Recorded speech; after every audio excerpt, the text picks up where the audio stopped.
หนองบัวลำพูมอบถุงยังชีพช่วยเหลือผู้ประสบภัยพายุฤดูร้อนวันนี้ 16 เมษายน 2560 นายธนากร อึ้งจิตไพศาลผู้ว่าราชการจังหวัดหนองบัวลำพู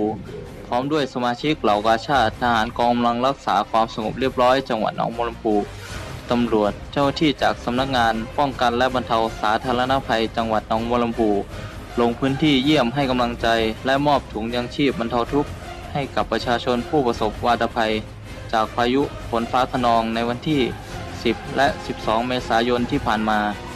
ในพื้นที่ 5 อำเภอประกอบด้วยอำเภอนาวัง 11 ครัวเรือนอำเภอนากลาง 13 ครัวเรือนอำเภอเมือง 30 ครัวเรือนอำเภอสุวรรณคูหา 92 ครัวเรือน